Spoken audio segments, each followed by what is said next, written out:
So, hi, I'm Neil. I'm just going to introduce Denise and explain a little bit about what we're doing today. So it's all about the Cyber Resilience Act. This is some EU legislation. It came into force at the end of 2024. But when it really the mandates come in towards the end of 2027. The whole idea is to try and create some regulation about the sort of minimum bar that someone who produces software or hardware needs to hit from a security point of view. Right now, you don't really need to worry about this kind of stuff, and that sets up some really unfortunate incentives. And the real spotlight here is on things like Internet of Things. And so, on that sense, this is legislation that's probably good news, but it has some implications, particularly for open source. It's a little bit unclear what the requirements are going to be for open source project maintainers. CRA says, look, if it's not for commercial use, you're okay. You're outside of CRA. It's no problem. But what does commercial use really mean? If you have a project that's got a very permissive license and someone else takes it on from you and they commercialize it, who's actually accountable here? Who's responsible for making sure that you hit your CRA obligations? This is really important for us at Element because, of course, we have projects like this. And so we're spending a bunch of time thinking in this area right now. And in particular, our speaker, Denise, is our expert on this topic. So Denise is just really going to talk to us about what the CRA is, how it applies to open source generally, and then how we're thinking about this at Element. So round of applause for Denise, please, and then we'll get right into it. Thanks, Neil. And thank you everyone for joining. I'm really sorry I can't be with you in person this year, especially for making time for joining right at the end of the conference. I hope this will somehow be enjoyable. I know it's can be a very intense topic, but I think as open source communities, it's really important that we start having these conversations really early to really understand the impact it can have on us. So like Neil said, today I'll just be talking through the CRA a little bit. I won't spend too much time on that. There's a lot of knowledge out there being put out by Eclipse Foundation, the Linux Foundation. There's a lot of really good work being done. So I'll just share a little bit about what we know so far. But today I really want to talk you through the sort of journey we're going through at Element to really prepare and make sure that we understand all of the different implications for Matrix in general and for profit organizations specifically. Like Neil said, I work at Element. I'm the head of policy and compliance, so I tend to look after our regulatory compliance. So this is something that I've been monitoring for a while. Full disclaimer, I am not a lawyer, so please don't take anything from today's talk as advice or recommendations. It's really just around sharing knowledge, and I'll be really looking forward to hear some feedback or any things you might be doing differently in your organization. So going really into the basics, what is the Cyber Resilience Act? So it's an EU regulation. If you know much about how the EU legal landscape works, a regulation is something that has to be implemented by every single member state, how it's written. Directives usually have to be implemented into national law, so they're a bit lighter touch. So a regulation is really kind of the strongest piece of law that we can get coming out of the EU because it has to be uniform across all member states. It came out to enhance the security of digital products. Like Neil said before, it was born out of Internet of Things products and specifically looking at hardware with digital elements, but it is all-encompassing and it covers anything that is a product with digital elements. That's the actual language. How we're going to do this, the idea is to set uniform standards across the EU for cybersecurity requirements. So this would apply to every product with digital elements within the EU. So that would be something that is purely software, like the sort of things we're talking about here. But then it could also be things like your smart fridges and into the automotive industry as well. So it will be very all-encompassing. Specifically, it has been in place. So it was the final version of this regulation was agreed in December last year. So right now we're going through what is called a grace period, where we have the time to fully understand it and put everything we need to put in place to comply. What is also happening on the Commission side of things is that they have to spend these next 2 years developing detailed guidance on how to implement this. So right now, there is some draft guidance specifically for open source, and this is being negotiated at the moment at the Commission level, and there's a lot of advocates involved in this and providing feedback as well from the FOSS communities. So this is what we'll be spending the next year and a half doing, is really discussing the guideline, discussing how this really vague piece of text has to be implemented on a practical level. Like I said before, it applies to all products with digital elements, which now have to start being designed and developed in accordance with the CRA. So this is something that's really important, and it's a bit different than what we're used to seeing these laws coming out, is that the scope is defined at a product level, not an organizational level. So if you cast your mind back to the GDPR, for example, which was also a European, every country has to implement it level regulation. This was very much applied at an organizational level. So as an organization, you can be a controller, you can be a processor. These are the things you need to do at an organizational level. There's some details there, but it can be quite vast, and it can apply to many situations. When you look at the CRA specifically, because it's at a product level, this means that a single company will have different roles depending on where we're looking at their supply chain. So that means that Element, for example, there'll be cases where we'll be a manufacturer, a distributor, open source steward, and even importers in some cases, depending on the product. So this is also something that's really important, is that everything, like Neil was saying, everything about the CRA is around commercialization. So how we figure out the definition of the product and the scope is about who first placed a product on the market. So this is really important when you look at the open source ecosystem in general, because obviously that's the whole point of open source, is that you can share your work, and forks exist and that sort of thing. So how we define these responsibilities is really about who was the first to place on the market. So if you have your own project, for example, you've made your code public, but you've not really monetized this. If someone else forks this and they do start monetizing their fork, that doesn't mean you'll suddenly inherit the manufacturer responsibilities, even though your product will end up being used in a commercial sense. So it's really about the intention, about how you want your product to be used, and if you're placing it on the market or not. So in terms of applicability, like I was saying, it happens at a product level. This is because you could have an organization developing all sorts of different products, and most of them wouldn't have digital elements. So this really should give a bit more flexibility for companies to figure out where they need to put in their efforts.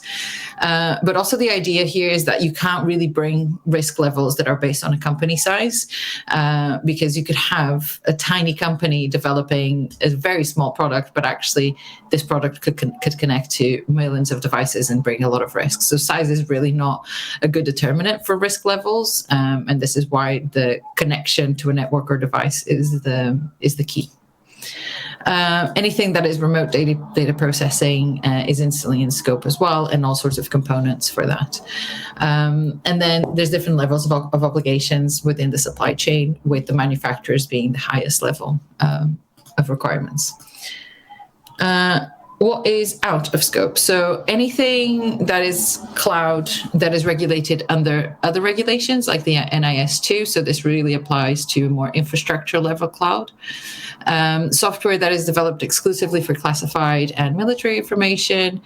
And technically, non-commercial open source software is out of scope.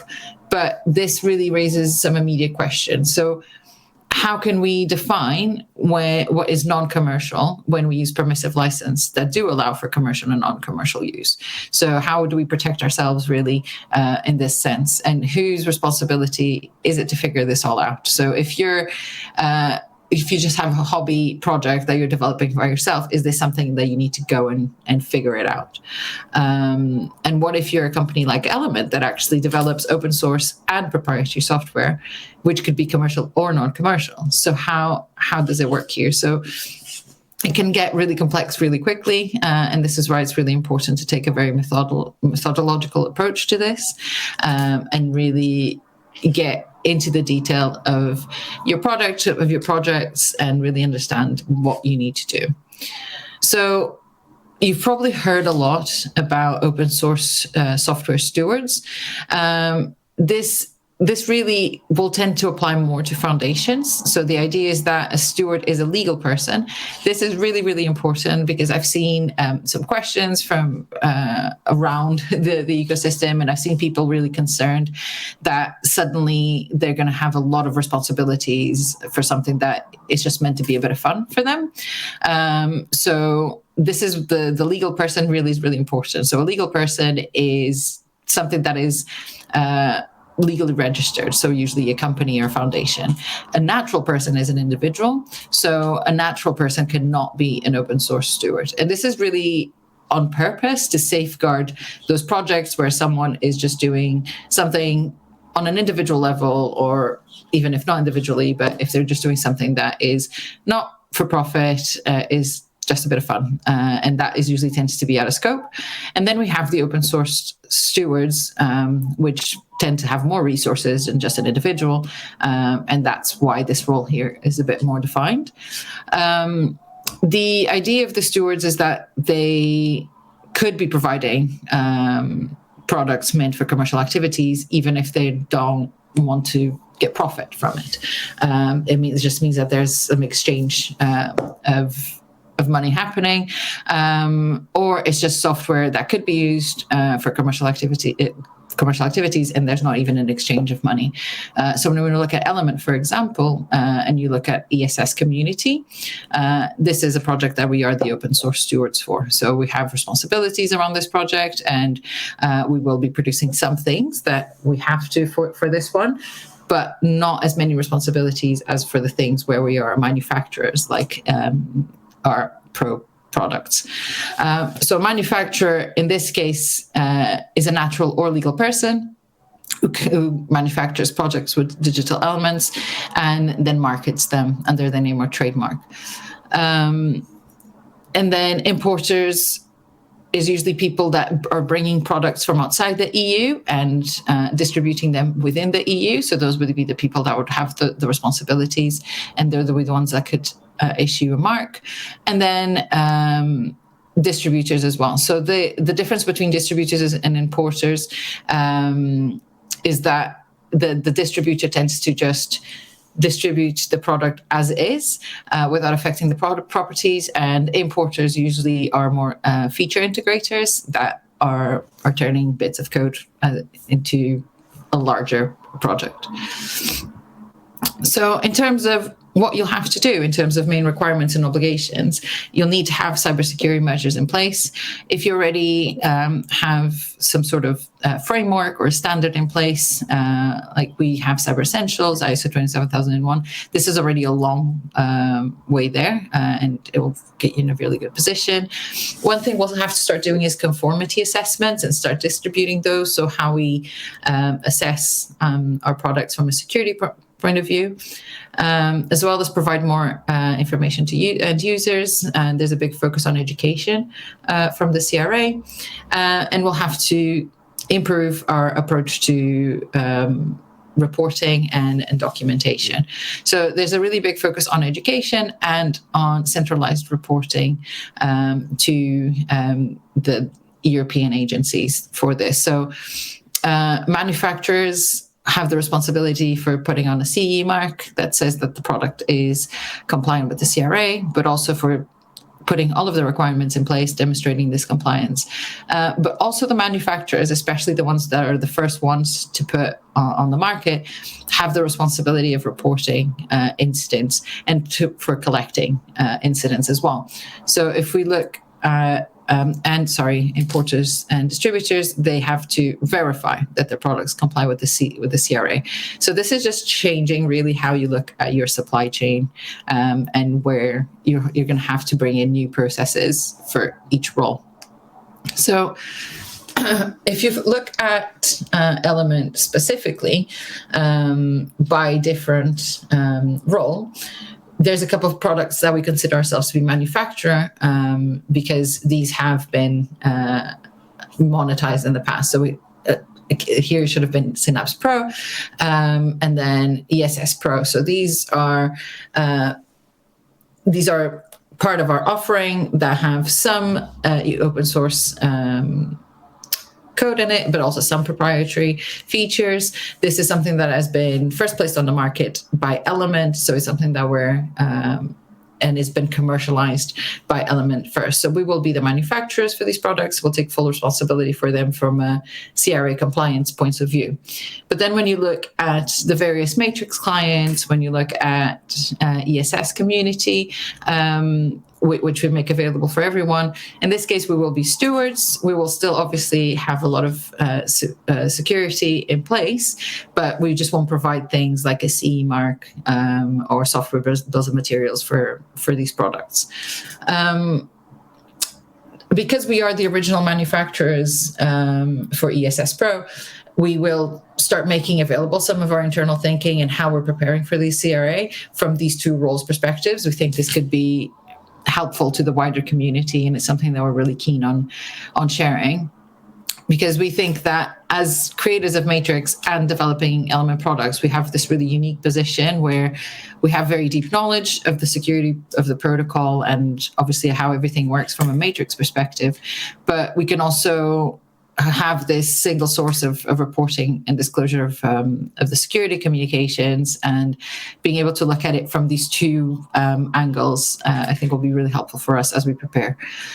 We are, of course, still looking at potential challenges. This is the danger with any sort of new regulation, is that you're always kind of guessing your way through it. Everyone is just making their best effort to understand what the potential risks are. Is their interpretation correct or not? So we're still learning, still revising, and still working through it. And one thing that we're really keeping an eye on is what others in the area are looking at, and what's coming out of the European Commission. So one thing we're working at the moment is looking at the guidance for free and open source software, as there's a few things that the Commission, for example, had interpreted differently than a lot of us that are actually doing the work.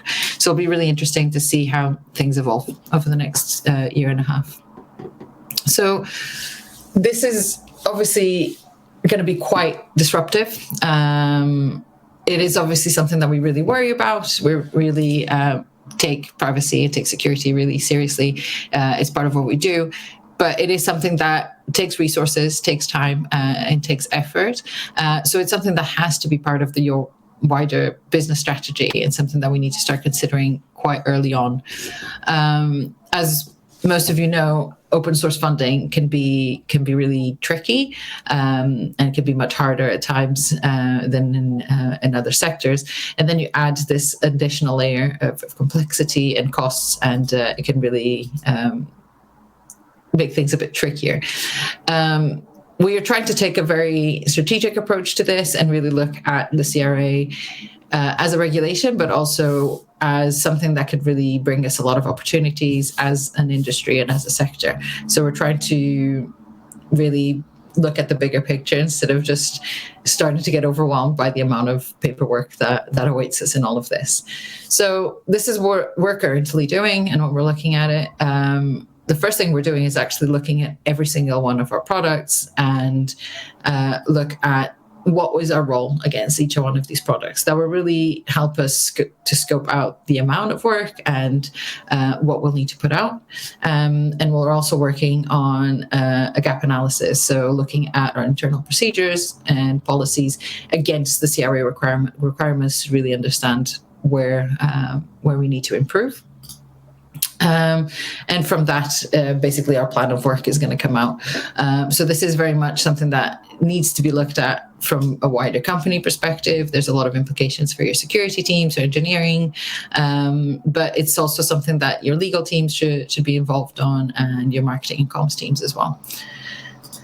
And also reviewing your staffing and resource levels. I was recently reading a report produced on the CRA by the Linux Foundation, and I'm sorry if this is not the exact correct number, but they were reporting that about 60% of businesses had already confirmed they would have to review their product pricing because of the CRA and because of all of the extra work they would have to do.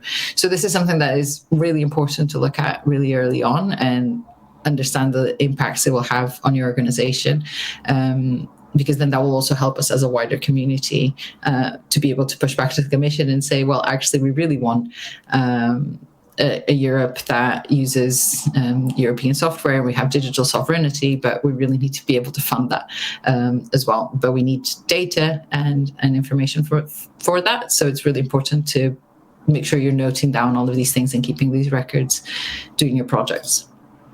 And this section of the presentation is really more where we kind of look at our crystal ball and try to understand what will happen after all of this is in place. We do feel like there are some risks for open source. Not everything is perfect, and we'll look at opportunities in a bit, but there are some risks coming from the CRA as well. So whilst we do hope that it delivers on these aims of security and better coordination, we would like to see some things clarified. So the main concern really is funding, and how can we ensure that open source projects are sufficiently funded and have all of the information they need to implement all of these requirements.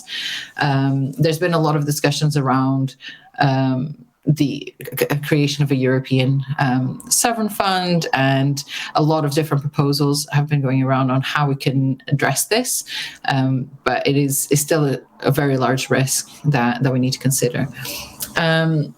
Also, what sort of mechanisms are going to be put in place in terms of enforcement? So how can we make sure that the manufacturers are not being overloaded with this burden, but that the distributors and importers are also meeting their obligations, that they're reporting issues upstream, that they're verifying what they need to verify in their supply chain? How are you going to make sure that this is a fair system across all different roles? And especially what will be done to support open source manufacturers that take on the role of stewards. So this is where it's really important to shout out that there's a lot of people doing very good work on this. There's currently a working group that's been put together by the Eclipse Foundation that has a lot of information on this, and there's a lot of thinking. But it is still really important for us to see this information coming out from the policymaker side of things, and have this reassurance that we're being considered, and that we're not going to be put into a position where, again, we're taking a lot of burden of development of a lot of research, and then not have that compensated back by a lot of the companies that are using the product. Which is really what leads us to the last point, which is, could the CRA unintentionally steer organizations towards proprietary software, as they will make it easier to do their supply chain management? How can we make sure that companies are still focusing on open source and still seeing the benefits of open source, even if it does make the supply chain management side of things slightly more complex? But there are opportunities as well. We can really show how the values of open source align with the aims of this regulation. Transparency and communication are really important for open source development and for the implementation of the CRA. And it really creates an opportunity for us to have a better understanding of our supply chains, of our dependencies, our roles within the open source ecosystem as well. So are we contributing back as well to the products that we are importing into our own organizations? So that's really important to use this as a moment to take stock and see if we're being good players within the system and doing everything that we should be doing to support each other. And of course, increased focus on security and secure development. And yeah, I jumped the gun on that one. It is also an opportunity for all of us to look at our own approach to open source and see how we might be supporting secure development within open source. So in terms of next steps, from us, what are we doing and what would we recommend to the wider community? We need to remember that legislation is vague, and this is by design, especially when we're looking at something that is so vast in scope. Everything is a product with digital elements, if you think about it nowadays. So it has to be really ambiguous and vague language at times. We will have more clarity as the guidance comes out, which is being worked on. So it's really important to find a source of information that you trust and keep looking at it on this. And just remember that the CRA has a very explicit aim of supporting a rebalancing of the market, but we need to be prepared for this to happen. So we need to educate ourselves as a community and really do our best to be prepared to meet the challenges of the regulations, but also push back when it's not meeting this aim. So it's really crucial that we engage with the wider community and work with each other, share kind of the pains of going through this, but also our learnings and what we're doing. And this is really why we've put together this presentation today, is to really take that step into engaging with the wider Matrix community, so we can work together and understand the sort of impacts this will have on us as an ecosystem, and obviously open source in general. So thank you so much for your time. I know that was quite a lot of information, but I'm very happy to talk about these things, maybe too much at length. If you want to reach out to me on Matrix, it is the same. My MX ID is exactly the same as my email address that is there on the last slide. So feel free to reach me at any time. I don't know if there's any questions for now. I don't know how we're doing this remotely. Are there any questions locally here in the room?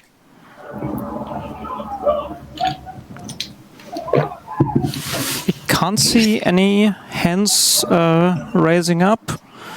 There is a chat, but it's kinda... The last messages were quite a long time ago, so I guess that's it. Oh no, there's a hand finally raising up in the back of the room over here. Thank you. Thanks. It was very great talk and very impressive. I have a question. Why didn't you make this on the week or yesterday when all the government people were still here? Today is Saturday and they're all gone. But this would have been very impactful for them. Yeah, well, the goal for this one was really more to reach out the companies that are having to deal with it. All of the government people, they're really, I feel like it's kind of past them at the moment, because the impact that they could have right now would not be as significant because the text is agreed and the text is final. So right now is really with the organizations to start preparing. And because it is at a commissional level, it made more sense to focus this as part of the element track. But if there are other consultations opening for next year, for example, it might make sense to look at things differently. But I believe that was the rationale for the scheduling. If I can jump in terms of scheduling, there were a few things. Like it would have been, we considered it, putting it into the public sector track. Camera. But first, it was tight. The public sector was pretty crammed. And the reason for putting it would be to help government understand the need to fund the open source, the software editors who are doing the thing. Also, we had a kind of public policy track shaping up, so that's why it ended up this day. But we considered it both ways. And as Denise says, like the idea is very much to talk to the industry more than the public sector. Any other questions? Thanks, if I'm here and have a mic? Cool. Thank you, Denise, for doing from remote. Do we have a state manager? No, okay. Well, we have next talk. Do I have to announce the next talk? The closing? Well, thank you. I'll dip out. Thank you, everyone. Enjoy the rest of the conference. Bye.